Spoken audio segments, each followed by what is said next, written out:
Maalab na pagbati, Pilipinas. Ako po si Inday Espina Varona. You're watching ALAB Analysis. Artista, hindi terorista. Ito ang giit ng mga aktor, manunulat at iba pang alagad ng sina matapos na pinirmahan ni Pangulong Duterte ang Republic Act 11479 or ang Anti-Terrorism Act of 2020.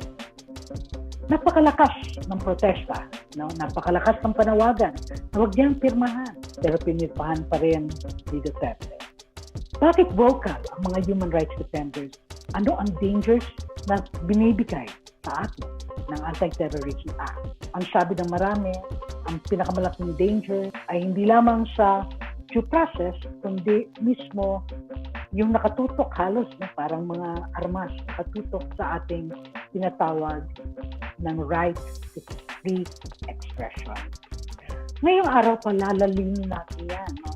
Kasama natin ang direktor, ang film writer at ang actress na si Bibeth Orteza at ang film director at hepe director na si Carlitos Siguion-Reyna. They will explain to us kung ano ba talaga ang impact sa sining itong Anti-Terrorism Act. Alab ng katarungan, alab ng katotohanan, alab ng kalayaan. Maalab na pagbati, Bibeth, Carlitos. Hello again. Salamat for this opportunity. How are you after what? almost 4 months of quarantine? Almost 4 months. Hello. Yeah. Surviving. Surviving, yes. Okay, I'm going to go straight to the point. So, bakit tutol ang artista sa anti-terrorism law? I mean, parang sa mga tao, teka na, terrorist pa lang yan. Ano naman ang kinalaman ng mga artista dyan? At tutol kasi ang daming ipinagbabawal na hindi ko maintindihan kung bakit ipinagbabawal. Kasi una, yung background ng kung paanong ipinaglaban at nailagay sa Bill of Rights yung kailangang nandun ang freedom of expression nung panahon ni Lino Brocka. Kasi ang tagal-tagal na struggle na yan ng movie industry. And then, the movie industry, talagang ipinaglaban yan hanggang ipinanganak na yung Free the Artist movement, which eventually became the Concerned Artists of the Philippines. So, nandun na nga yung, nalagay na nga yung pakikipaglaban for freedom of expression at ipinanganak ang MTRCB, which is in essence supposed to be the prelude to self-regulation ng film and television industry. Tapos ngayon, ay parang lahat ng ipinaglaban hinggil at may kaugnayan sa freedom of expression, mawawala na. Okay, but exactly how is it going to be lost? Because there's a chilling effect. I mean, ang nakalagay sa batas, ang lawak nung kanilang nilalagay na bawal ganito, bawal ganyan, pero ang vague. So parang kahit sinong tarpulano, pwedeng ma-accuse na ikaw ay terrorist. Carlitos, bakit delikado na vague at broad itong provisions na to? I mean, in real terms, as a film director, for example, how do you see yourself inadvertently becoming a suspect under the anti-terror law? I'm concerned about yung Section 9, yung inciting to commit terrorism. Commit terrorism.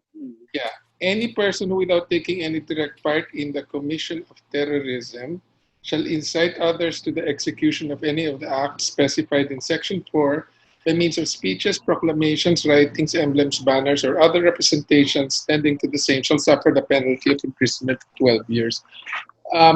Kasi a lot of maraming ginagawang movies na that are because ang movies naman cover the Philippine human condition, and our Philippine human condition Kasama dyan all aspects of Philippine life. I mean, not only social, not only family dramas, but also the political situation. The political situation is one of those things that, talagang subject of, as we see going back to the films of Lino Broca, no?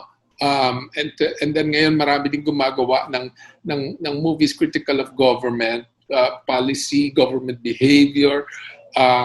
So, ang concern ko is like, let's say, a movie like Maynila, for instance, if it were to be done now, could be viewed as incitement to, to rise against government or to, it could be viewed as an act of trying to bring down government and therefore could be viewed as could be branded as a terrorist act. So but it is actually basically, basically an exercise in an atmosphere of free expression of what the filmmakers and the people behind the movie feel is wrong with one of the aspects of our local human condition, and without bringing down, without any with intent to sedition or anything like that. Kaya it has that chilling effect.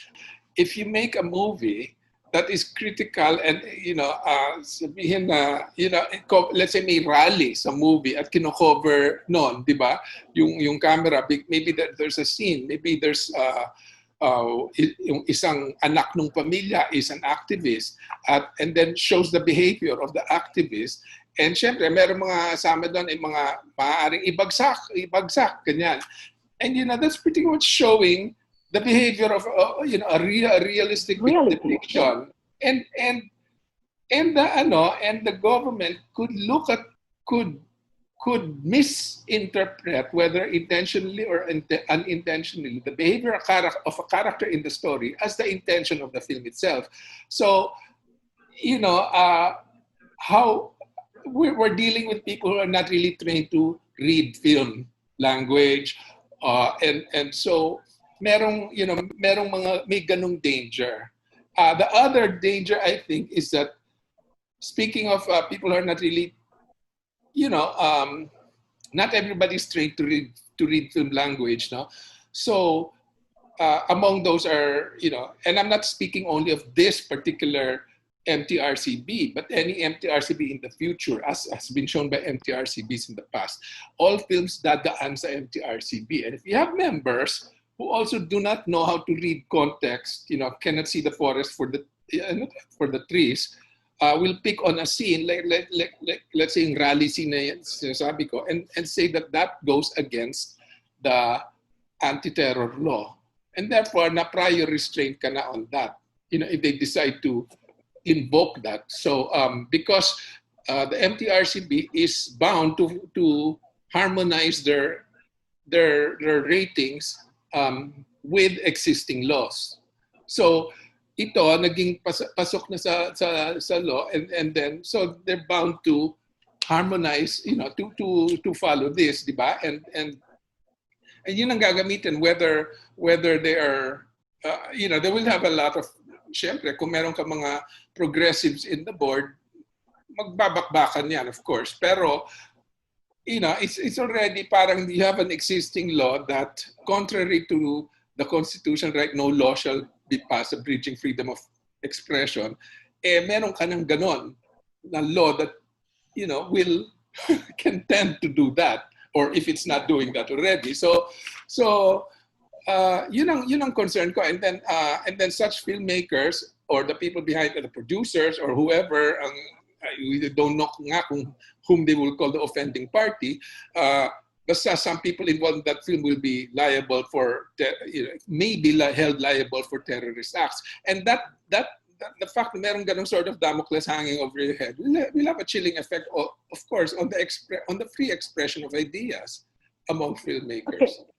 A small group of people, the Anti-Terrorism Council, which is basically composed of majority security officials ni Duterte, will be designating people, will be, as Esperon infamously said, making a list, of those who are supposedly terrorists or allies of terrorists. And of course, recently in Congress, we've heard Boying Remulla na nagrereklamo dahil bakit raw masama ang pinapakita ng mga telenovelas, no? Sa characters ng mga politicians, mayor, all the way up to the presidency. So, is it right to say that at this point, even without the law, medyo manipis na ang skins ng ating those in power, and also that there doesn't seem to be much patience for dissent in the government? Wala talagang pasensya sa dissent. Kasi, among other things, no, meron silang provision in the law, no, in sequence 34. In cases where evidence of guilt is not strong, and the person, bailable naman yung offense, no, pwede daw yung person na huhulihin, ma-house arrest, i-curtail yung kanyang rights to travel. At the same time, habang naka-house arrest, bawal gumamit ng cellphone, telephone, email, computer, the internet, or other means of communications with people outside the residence until otherwise ordered by the court. And that's just for a person where evidence of guilt is not strong. Yes, so paano kung parang nakabartolina ka, pero ikaw ang gagastos. Exactly. So even if you're a writer, you're Ricky Lee or Lowell Hati Bautista, you're finishing a script in the house, you figure, house arrest naman ako, I can finish this. Ay, hindi. Because you're not allowed to touch computers, you're not allowed to touch your cell phone. So what more if they think that they have something on you? Sige. We'll shift a little bit, no? This is not actually the anti-terror law. But noong June 30, nabasa ko yata to, ay naglabas ang Film Development Council of the Philippines, no? Ang DOH, Department of Health, and Labor Department ng Joint Administrative Order on mandatory reporting of production shoots 7 days prior to the shoot, no? It's called Advisory Number 6, you know? So a lot of directors and filmmakers have questioned this, saying that the provisions seem to be even more draconian than the normal health and safety protocols that we have now. Exactly why are they protesting this? Saan magkakaroon ng problem? Yeah, ang FDCP, they don't have regulatory powers, pero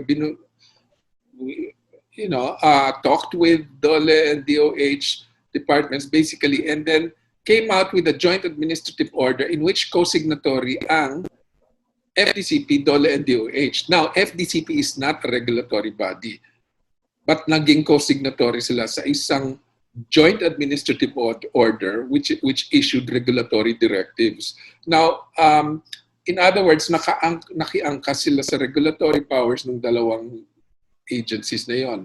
But what's interesting is in the joint administrative... Did they add to it? They added this, in that JAO, merong additional requirement which is about yung every production should register and file production details, including the people involved, the names of the people involved, budget, etc. And 7 days before. Now, what does that have to do with COVID? Exactly, yung mga budget and other production details, they're not yet specified at this point. Pero production details such as budget, the number of people, the names of the people. Okay, yung number of people, names of the people. Yeah. I believe you may argue that is health related, safety, because meron talagang directive ang DOH separately na no more than 50 people, no, or it depends, no, okay. In the industries, may 10 to 50, whatever. Basta may cutback in the number of people. Pero dito sa GAO, the new thing is production details such as budget. And you know, meron pang ang other things I have to review with it. Pero what we're concerned about is, okay, basically, we're not sure kung nabasa talaga ito ng DOLE or inaprubahan nila talaga. I mean, well, they signed it, pero we're not, you know, the thing is, we're concerned and we feel that since separately, wala yung mga yon, yung mga 7 days before na reportorial requirement in the separate IATF, DOLE, and DOH, you know, and it is applied specifically to the film industry. One, it is being applied, yung 7 days requirement seems to be discriminatorily applied to the film production shoots, aside from, you know, in comparison with the other industries that are operating now. So that's one. And then but we're great cause of concern because of, you know, I wouldn't really have this much concern kung isolated move it, you know, if this were something like in a vacuum na. Pero we're looking at this kasi you can't help but think of the sunod-sunod na developments recently.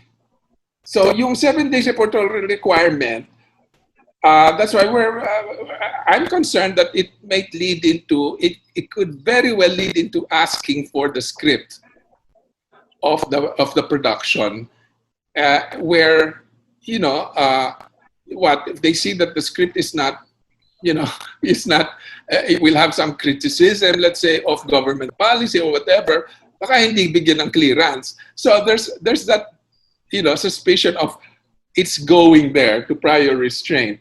Okay? Why? Because of the context. Because of the context, ito nangyayari. Humingi ka ng permiso? Well, right now they say it's only reportorial.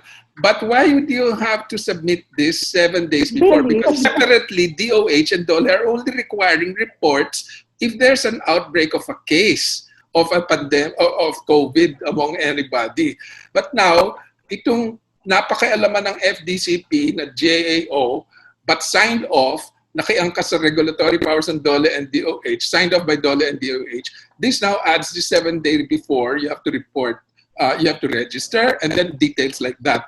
Ngayon, that's why the suspicion is there. I mean, I find it suspicious because in context of the behavior of governments in the recent months, the shutdown of ABS, yung ABS, tapos the concerning ito, sunod-sunod itong Maria Ressa, the judgment on Maria Ressa, tapos the anti-terror law. So it's in context of all of this. So that's why we're also kind of, hey, are these being done in isolation of each other? Parang not likely. Parang it looks like they are connected.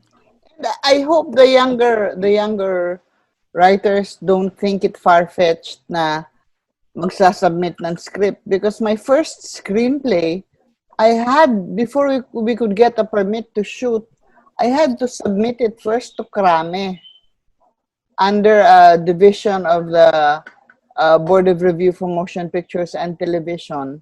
And then I also had to pre-submit the title. And they were asking why the title was like that. Yung mga ganon. So it's happened before. It's scary na mangyari uli. Nung nangyari, What year did it happen? I wrote my first screenplay in 1979. Wala pa yung freedom of expression sa Bill of Rights noon. Eh ngayon andito na. Tapos pupunta tayo sa ganyan. True, though, it's a very, very good point. Because if it's all about health and safety, nobody needs your script, no? Kapag, you know, you submit something because somebody's going to review it, right? I mean, kahit sa school, ganun tayo. So, medyo delikado nga yun. We're taking a break right now. We're just going to ask, no? Pupunta tayo sa segment na Masa on the Street. Tinatanong natin ang ilang mga apektadong alagad ng sining kung ano sa tingin nila ang impact, no, ng RA 11479 sa kanilang buhay. Pakinggan natin. Sampalok, alis na! Dalawa! Takot. Naghasig ng takot ang terror law ni Duterte sa ilan sa amin. Sa ginagawa naming online series na kritikal sa gobyernong ito, ang ilan sa aming mga kasamahan ay pinili ng manahimik at dumistansya mula sa aming grupo, ayon na rin sa kahilingan ng kanilang mga pamilya at mahal sa buhay. Nakakapanlumo na ginagawang bulag, pipi at bingi ang ilan sa amin dahil sa takot. Ngunit hindi tumigil lumaban. Kailangan nating lumaban hindi lamang para sa ating mga sarili, kundi para na rin sa iba, sa mga natatakot, sa mga inaabuso ng gobyernong ito. Tulad ng martial law ni Marcos, ang Anti-Terrorism Bill ay pansamantala lamang magpapatahimik sa mga malikhaing artista.